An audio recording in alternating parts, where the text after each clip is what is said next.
Hey traders, welcome to Charts and Giant Mugs of Coffee. Hope everyone is doing well this Wednesday morning. It's an unusual Wednesday because tomorrow we have a bank holiday, and then Friday we come back for non-farm payroll. We've been talking about the importance of the jobs numbers based on the dual mandate that the Federal Reserve has. And so they're watching these jobs numbers, and we are watching these jobs numbers. And when the jolt came out yesterday, we saw what it did. It was a dramatic move to the downside because the number came in better than expected. So wait a minute. So good news is bearish again. That's exactly where we are when the employment picture looks healthy. It just simply doesn't put the pressure on the Federal Reserve to remain accommodative and cut maybe one or two more quarter point cuts between now and say, it looks like Fed fund futures are pricing in the cuts to be completed by May of this year. Now that can always change, but for now, based on the data, based on what we see, not what we think, not what we guess, right? So what we have with the data, it looks like by May, one or two at most quarter point cuts. Good data, strong jobs numbers, more job openings, lower unemployment are all going to be reasons to maybe stick with just that quarter point. And equities are not going to like this. You know, a lot of what we've seen, this chop since the 18th, where Jerome really officially, right, and we didn't have to presume, he just flat out said they're pretty much winding down the cuts. And with that comes the chop, which is something that we've only seen earlier in the year when Fed members disagreed about the path to monetary policy, the rate cuts, and when we had the yen crisis. I mean, that's really about it. So now we're back into a pretty, if you want to think about what chop is, it's uncertainty, right? Every bit of price behavior does reflect psychologically what broadly traders and investors are thinking. And this just really reflects a massive amount of uncertainty. That's where we are. And uncertainty doesn't mean that we're going to sell off. Uncertainty certainly doesn't mean we're going to rally. It simply means we're going to stay in a range. And by the way, this range is still very much near, the all-time highs. So let me guess, Rog, you're not bearish. No, I'm just not as bullish as I once was because there aren't as many, when I look at I keep a bunch of planners. I have this planner where I keep a list of symbols and ideas.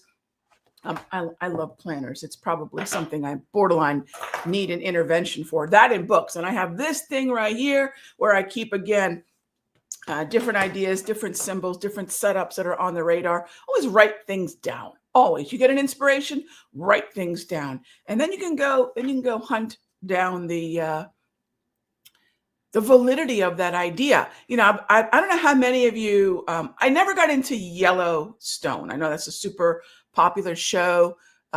What is his name? Taylor Sheridan. He's been writing all these really popular shows. Well, he's writing now a show called Landman. It is not PG. It is not on regular television, but it's about crude oil. So I'm watching this going, gosh, I haven't been digging into crude a whole lot lately. You never know where inspiration is going to strike. Always write things down. Right now, crude is on the cusp of breaking from the bearish hemisphere to the bullish hemisphere.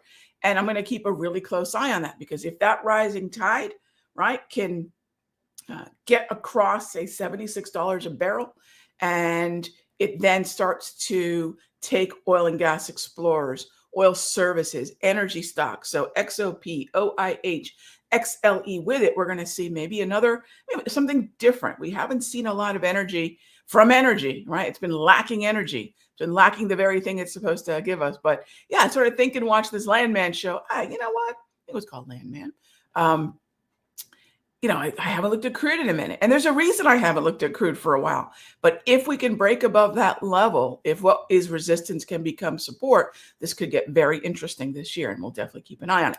It's just not there yet, right? So again, I'll write it down. I'll write down specifically what I'm looking for. I'll write down what I like. I'll write down what I don't like, right? And I'll just keep that. And by the way, these are really cool. These are just magnetized sticky notes in this little binder. And I can tear the sticky notes off. I can move the little magnetized sticky notes to this standing metallic board that I've got. It's pretty cool. write down your ideas and track your trades. Yesterday in the free video, if you check that out, if you go to the Simpler Trading YouTube channel, you'll see that I did a pretty kind of a longish video. I guess it was maybe 12, 15 minutes, maybe 14 minutes. I don't remember. But it was a video that dove into the specifics of, look, if we want to swing trade in this environment, if you want to see what it is we do in the Sector Secrets Mastery, what worked last year? We grew an account last year, right? That's always the plan. Can we grow an account? Can we take whatever we had in our account on January 1 and have it just be a higher number on December 31? That's a win, right? What are the things that, not just this coming year, but every year that I do? What are the metrics we have to measure, right? What are the things that have helped me grow an account? Yeah, uptrends are always going to be around. They're just not as many, and they're easier to trade. So check out that video. I walked through all of that, and then pencil in. I don't have the date yet, but I would say roughly 3 weeks from now, I'm going to be walking you through 2024, what strategies and what tools I use to grow accounts, to put out trades in the Sector Secrets Mastery. And then we're going to tell you all about an immersion we're going to be doing for the next 3 months. So if you're looking for something to really gain some traction in this idea of consistent and steady account growth, a process that isn't about bells and whistles and 100% returns or whatever else, right? Do we have a couple 100% return months? Yeah. It's because the market was in a straight up uptrend.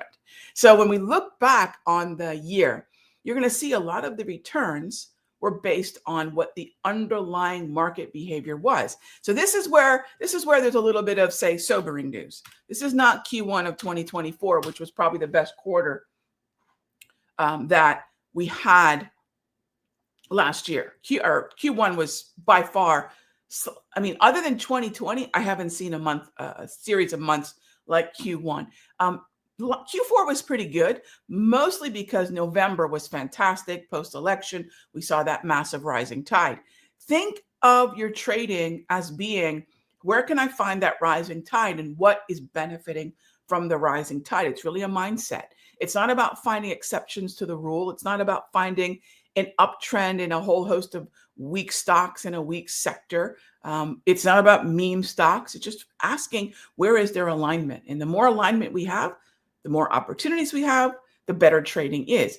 The less alignment we have, the fewer opportunities we have, the less follow through we have, right? These are just natural ebbs and flows, and we can't override them. That's the thing. We can't override that lack of a trend. We just have to be patient and wait for that cycle of trends to come around again. And I've been doing this for over 30 years. The cycles do come back around. The great traders know when their strategies work, and they can sit on the sidelines until it's that time again. I think people would be really surprised how much these traders that we respect, we read about, me too. I've got a bookshelf behind me full of different books of interviews with some of these traders. They're remarkably flat until there's time to do something, right? That patience, that waiting is something that just isn't talked about enough. And especially in this frenetic world of do something, do this, day trade, no. Sometimes doing nothing is probably the hardest thing. And that's what separates the 90% of traders who lose from the 10% of traders who can grow accounts year after year, decade after decade, right? So heads up for that, probably 3-4 weeks from now. But, stay tuned to Charts and Coffee. We'll keep sharing what we did in 2024 with you and getting you all ready for that immersion to come. All right. So let's take a look at what kinds of, questions we've got. Thoughts on Visa and BSX. All right. Let's take a look at Visa. So Visa is in the group of the XLF. Now, this is really an interesting question that comes back to that concept of alignment that I was just referring to. This is very much where most traders are not going to go through this process, mainly because they either don't know or don't really respect high concentration weighting for why the indices move in most of the important sectors. This is a tricky sector. This is the XLF. There are some one-offs here, and I would actually say there's 3 in XLF that might be worth keeping an eye on. Visa would not be the top of my list, actually. American Express, Citi, and Visa. And I would actually say Citi I like the best, then American Express, then Visa. So that's where you look at the entire sector. Most of it's red. Most of it's going lower. So think about how much harder Visa, American Express, and Citi are going to have to work. Now let's go up a little bit higher on the food chain. So we have the individual stocks at the bottom of the food chain. Go up a little bit. You've got the sector at the top of the food chain. We've got the indices. The Dow is heavy.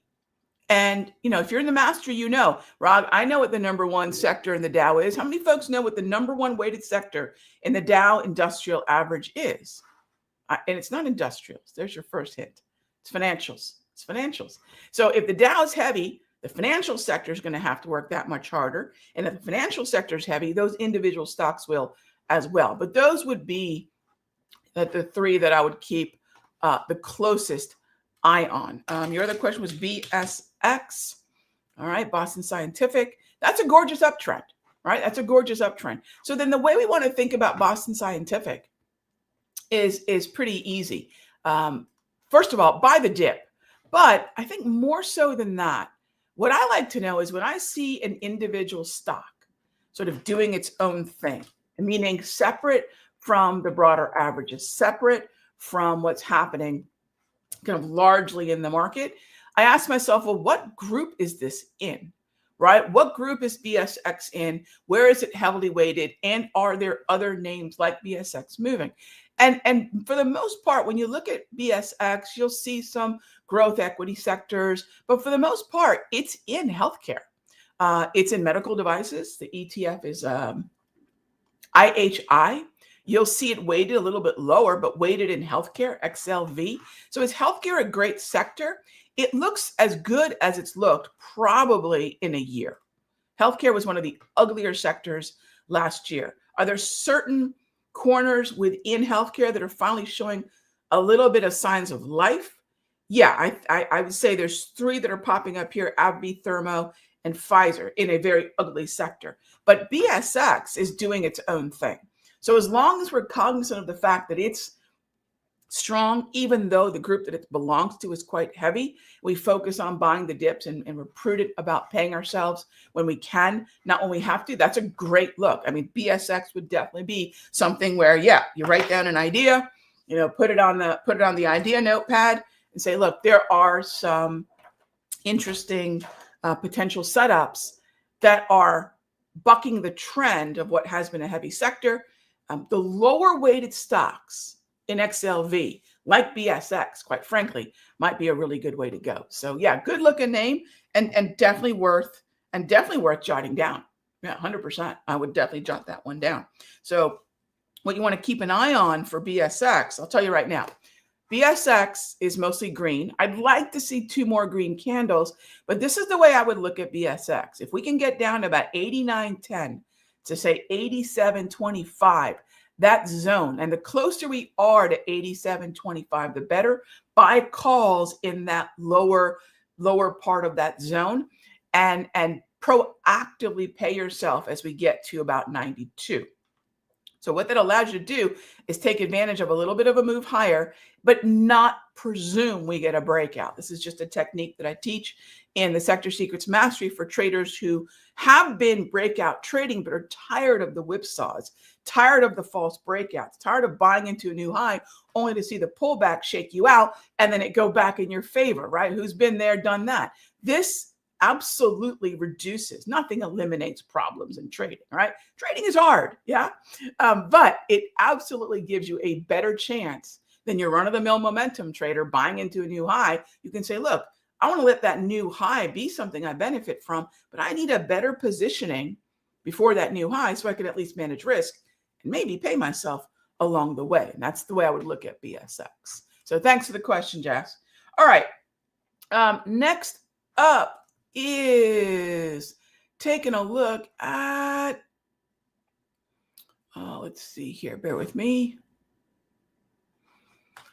All right, GR asks, good morning. For day trading indices, okay, in addition to the index chart, do I also analyze the top holdings or top sectors in that index? Yeah, absolutely. Yeah, absolutely. I do. I have 3 screens that I share in the Sector Secrets Mastery. One is the screen you're seeing in front of you. Another is a vertical alignment of the Russell, Dow, S&P, NASDAQ. And the third screen is a layout of intraday multi-chart sectors. Now, you don't have to have the same layouts that I've got to track what the meaningful sectors, by meaningful, gang, I mean those sectors that are high concentration weighted in the indices. There are a couple other websites you can use to help yourself out. One would easily be the Sector SPDRS. Sector SPDRS. That stands for S&P Deposit Receipts. And you can track some of the more important sectors here. COIFIN is another one. I'm sure many of you see me do that one. Right? Those are all things that you can do. All right. So those are two websites or one. You know what? Let me show you what it looks like. This is what that sector layout looks like that I'm talking about. So what this is a layout where you've got the XLK, semiconductors, communications, consumer discretionary, financials, healthcare, energy, industrials, transports, regional banks. And then at the bottom here, I have a mixture of some metals and mining, gold miners, and then 2 defensive sectors, staples and utilities. And just to kind of round it out, I threw the VIX up in here. Not that that's a huge deal to me, but it's good to know what your average traders are looking at when it comes to some of the more common market internals, even though I don't particularly find them that accurate or useful, not better than looking at the structure of the index itself or the high concentration weighted sectors. It's good to know out there what some of these more sort of pulse of market sentiment more broadly, more generally is. So that's one of the layouts that we use in the mastery, and it just allows us to see things that, you know, frankly are influential. Those are all influential, and I'm just putting my window back there. All right, those are all influential indices, sectors to the indices that it's akin to sort of opening the, lifting the hood, looking at the motor and saying, all right, why is this motor not performing? And then you look at the individual cylinders, say, okay, not all the cylinders are firing. And the cylinders in this analogy are those sectors. Okay, so that's one of the layouts that we use. All right, gang, so tomorrow we have a bank holiday. Today it's going to be probably Friday-esque type trading.